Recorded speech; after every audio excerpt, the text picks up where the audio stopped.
But we got to quote those scriptures because, we're trying to bring ourselves along because we're really just, sitting with our hands, oh, my life is such a mess. That's what we like to do. And then we say, well, God works in mysterious ways. Well, why do you got to say that? Because that's not gotten into your heart yet. Anyway.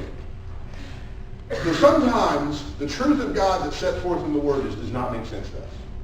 Why does it work that way? It doesn't really matter why it works that way. It just does work that way. Like, look at 3 John 2. I mean, a few familiar verses to lay out the context here.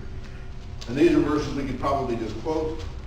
But these are also verses that, like John did this morning. He hit some great verses this morning from Ephesians. And he talked about that being, verses that you go to for encouragement and to be built up, right? Well, a lot of these verses are that way. Looking at 3 John 2, Beloved, I wish above all things that thou mayest prosper and be in health, even as thy soul prosper. Well, sometimes we look at that and we go, okay, all right. Prosper and be in health. I am broke and sick, and I'm supposed to prosper and be in health. And we just can't seem to make that leap from one to the other.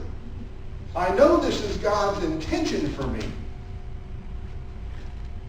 but I'm here, and the Word says I should be there.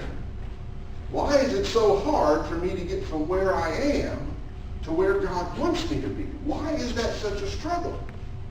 And man, we just fight and wrestle and, we just battle with that.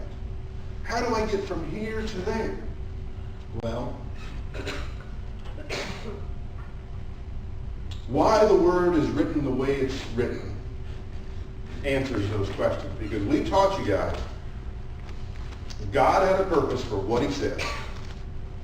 When he said it, and how he said it, and to whom he said it. But let's look at this verse a little more closely, because we read that verse and what do we hear? Prosper and be in health.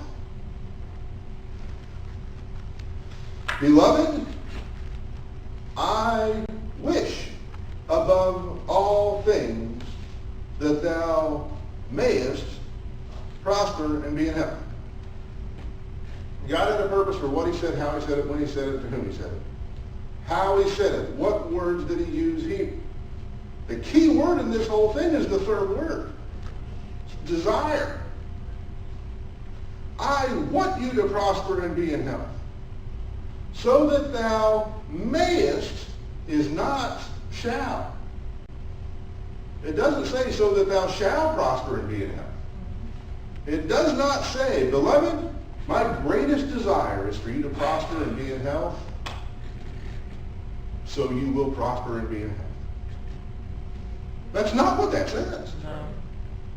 What it says is, beloved, my chiefest desire is that you can prosper and be in health. So what stops us from prospering and being in health?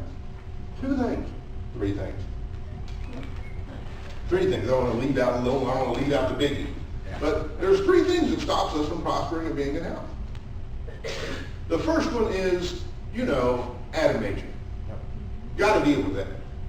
I mean, we are spirit beings because we're born again and filled with the Spirit of Christ.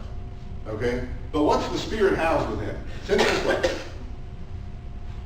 Sinful flesh. I mean, so, why do you get sick? Why do you have to die? Well, the wages of sin is death. Not saying you're dying because you're a sinner. I'm saying you're dying because there's, Adam nature sin in your body. Your body's not perfect like it was with Adam because it's been polluted for generations. Right. You got that one. The second one is the devil. Because the tempter does come and the tempter does tempt.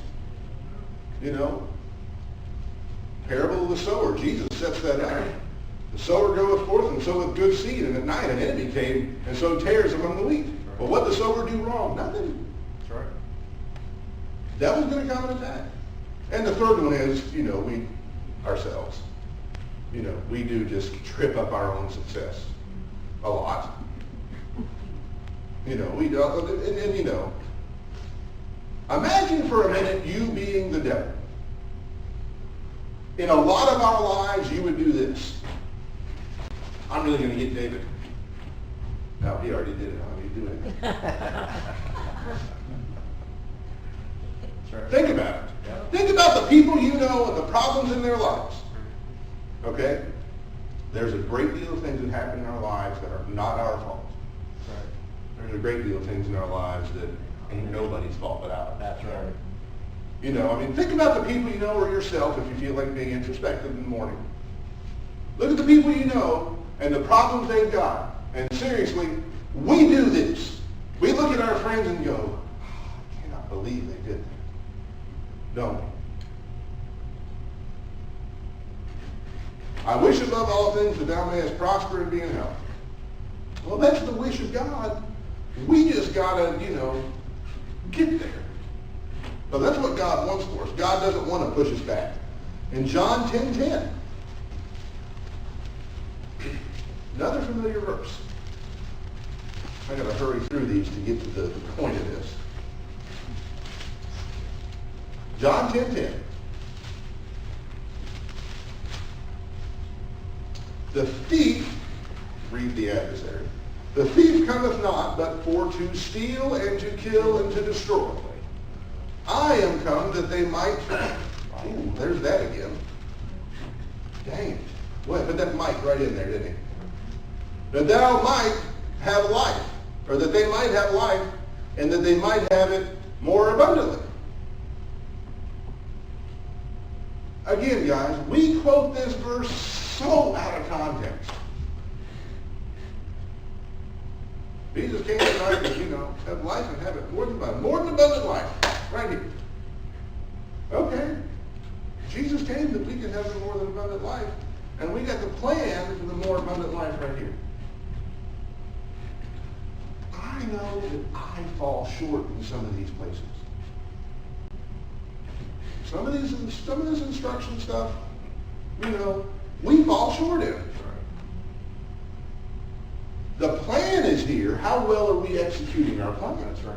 I'm not trying to get God off the hook and his promises off the hook that he's not delivering your life. That's not my point here.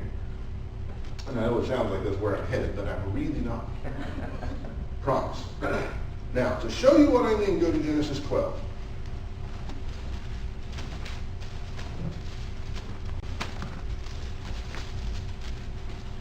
And there's so many principles. We could preach this for 7 days straight.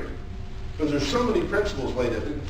You know all of the verses in the Bible that talk about healing? When we look at the Greek word for healing,